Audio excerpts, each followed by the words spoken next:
So now, the wedding has happened, and that means we're going to move on to a funeral finally. And this is the last message of Block 13. So, sorry about all the reading. This is kind of prologue sort of things that are going to give us a lot of background into our setting and what's going on. And so, if you'll bear with me, we'll get to even more things shortly. Today, this is from Queen O Yun-A. Today, the former chief security officer of the Mugunghwa, Heo Se-young, passed away by her own hand. I personally feel uncomfortable making royal proclamations, but the Emperor felt that to comment on such a difficult and tragic woman as her, it would only be appropriate for me to speak. Still, I write these words only very reluctantly. I don't mean to defend her. Her actions were beyond reprehensible, and she thoroughly deserves the title of traitor. But I think it's important that we try to rationally understand what would create such a woman to learn from her mistakes and not fail victim to them ourselves. Ha! This is exactly what I was asking earlier. What was her point? Miss Heo, so there's some respect being given here. Miss Heo was not always a bad person. On the occasions I met her, she was a courteous and respectful person to everyone. She was as devoted to her husband as she could be, and a caring mother to her daughter. But as so many women of her time were, she was burdened with far, far too much responsibility, putting long hours into serving the counselor of security and being responsible for hundreds of men under her. Furthermore, she was a woman who had a compulsive emotional need to always be in control, encouraged by her job requiring a great deal of management on her part. We can only imagine how stressful that must have been to have to split her devotion to two opposing responsibilities like that. It's no wonder that a woman who was already so fragile broke when her husband died. He was the most important person on the ship, in her eyes, and she loved him with as much devotion as any wife should. It's only natural she was devastated without her husband there to keep her grounded. She retreated from domestic life entirely. Tragically, her obsession with control meant that she felt responsible. I can't imagine how miserable it would have been for her, unable to cope, slowly descending into a madness to desire control beyond her means. She held strong opinions about politics, and as so many people of that time did, I will confess there was a time that even I thought it was my place to care about such things, and felt as though if only things were run the way she wanted them to be, it would be better. I still don't think she should be blamed even for that. She was traumatized after all. Few others have an excuse for feeling like they should worry about things that are far out of their place. The one thing she did have control over, however, were her security men, but she wanted more. She let sorrow turn to ambition, and in the chaos of her attempted coup, her ambition caused extraordinary devastation to our computer system before she was brought under control. I won't dwell on the details of that night, we all know them well. It's not what's important. What's important is to understand that by doing that, that woman's pursuit of ambition caused her to fail in all of the things she was entrusted with. She failed in her duty to her direct superior, Mute, her actions resulting in her death in the end. She failed in her duty as a mother, unable to care for her poor fatherless daughter from prison. And worst of all, she failed her husband. Her insistence on unnecessarily having a prominent high-status job meant she made him a target of danger, and meant she had no time to be a good wife. Instead, she went down a path that led to unhappiness and self-destruction. So this is very easy for a queen to say. There's definitely, you're noticing a lot of class-based strugglings happening here. Obviously, I mean, the queen is right. She's being triggered by a lot of emotional trauma in some kind of way, and that's fine to console with, but the queen is not at all identifying with any kind of class-based pursuits or things that could be happening. Also, not necessarily identifying with her necessarily as a person as much as just as a woman. Saying, oh, well, she was a good wife, and that makes her a good person.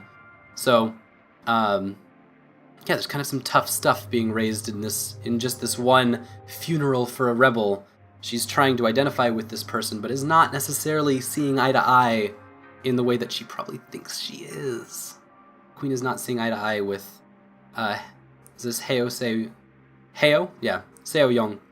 I don't think of her as a malicious traitor, but as a pitiable woman who forced herself into a position that just wasn't in her nature. That sums it up really well, actually. Obviously, she doesn't see her as a malicious traitor, but as a pitiable woman.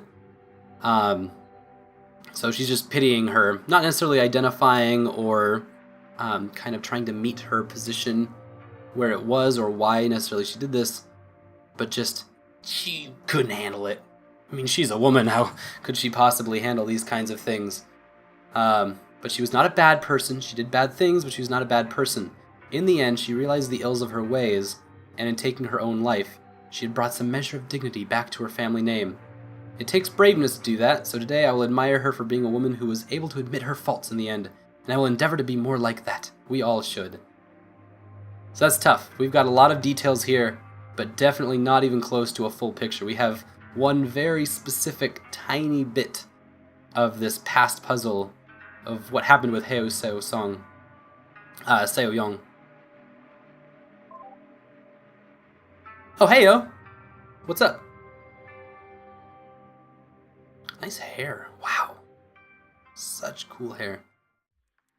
I'm so sorry. I've got some bad news. This is my fault, but if you're saying anything right now, I can't hear it. Okay, so I tried installing the dictionary you so kindly got for me, but it just kind of broke things completely.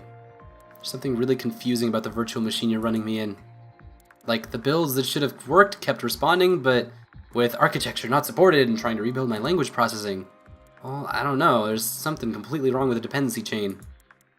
And now it just doesn't seem to work at all. I'm so sorry, I wasn't expecting this to be problematic. Korean to English seems to be unaffected, thank heavens, since that's not handled AI side, but English-Korean doesn't work at all for me. Like, even just trying to translate your ship's name into Korean gets me a bunch of broken characters. I'm pretty sure that's wrong. I'm sorry, you generously take me back onto your ship as your wife, then the first thing I do is break everything. Sorry. Please forgive me. Wow, just no.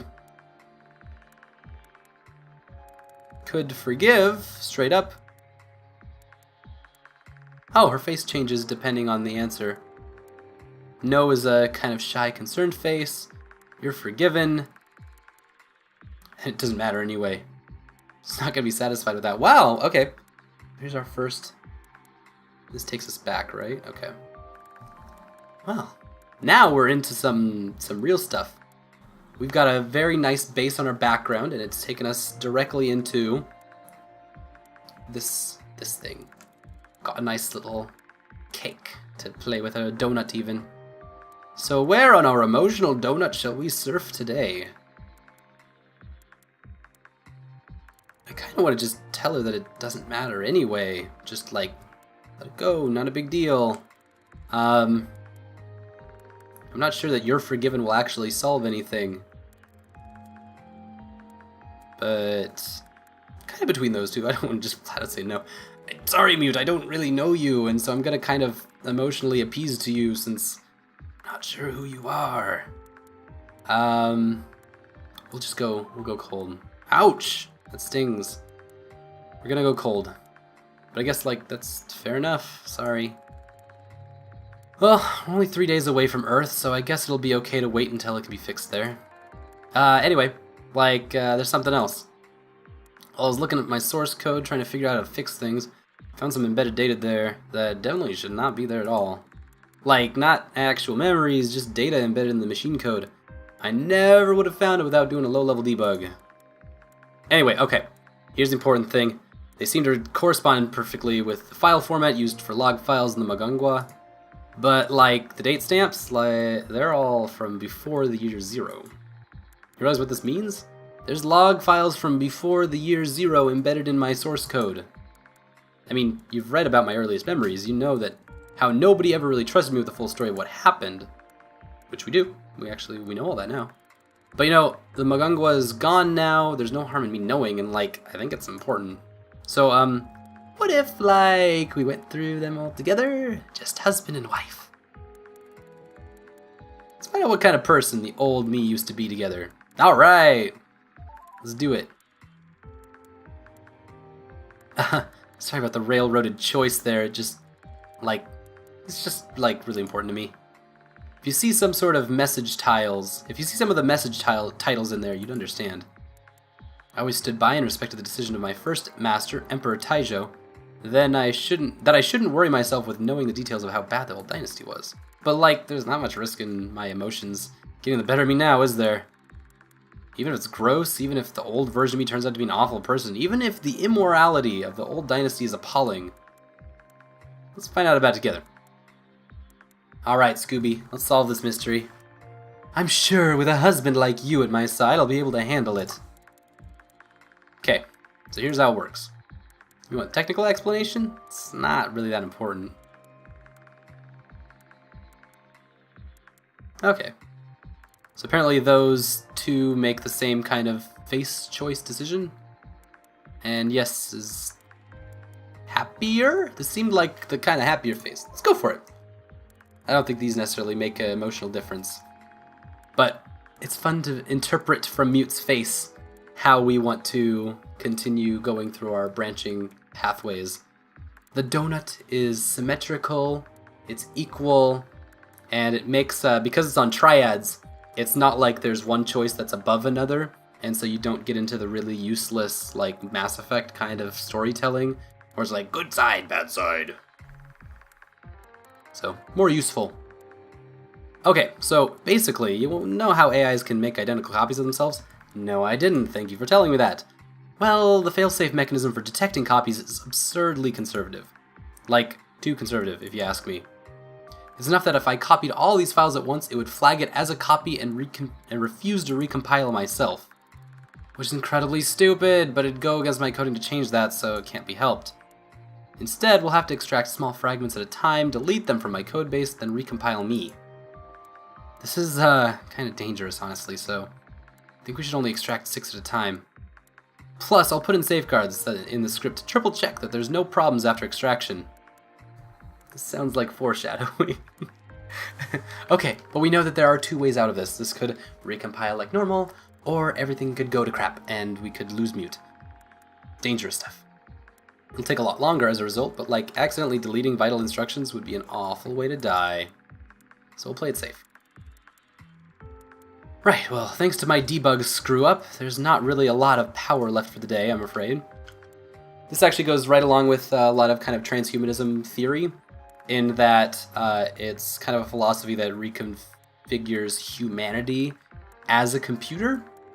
And so basically what Mute's playing off of is like, oh, if I delete my functions to breathe, I will die. And that's probably not a great way to die.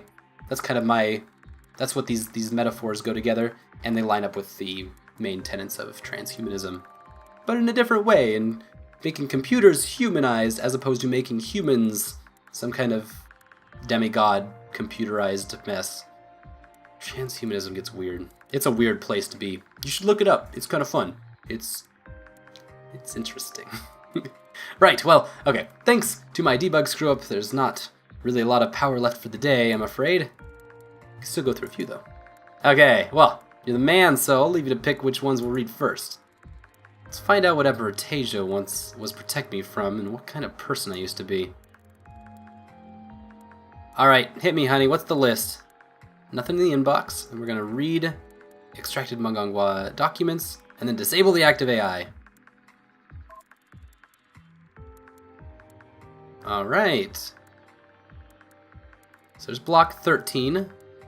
Block M1, block M2, M4, M5, and M6. I'm assuming...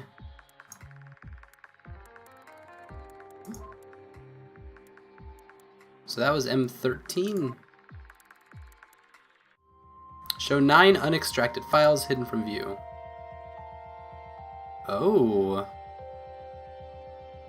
Let's crush rebellion. Old Mute. Efficient and subtle. Smith. Election Night, Haeusong Bak. Elegance and her cat-like grin. So that's Seo Young. Daily Report, Seo Young. Fuck Haeo. Fuck Haeo Family Gatherings from Seong Bak. That boy. Please talk to me. Alright, we gotta start at Old Mute. I'm not sure if I need-ish. I mean, all of these will help me get more information, of course, but it's a lot of reading. It's a lot. Oh, sorry, it looks like I can't even click these, so we can get enough just by the titles alone. Possibly. Block 13 is what we've got.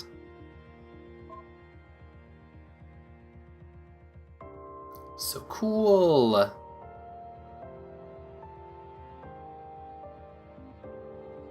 This is all a whole bunch of completely different people. Okay. Looks like this spans over 2 years of stuff. Wait, how long did Block 13 span over? Year 10, Year 15, Year 1. Oh, these jumped around in time. That's why the royal wedding came before all of the funeral for a rebel stuff. Oh, goodness. Oh, should have paid more attention to that. Little important details.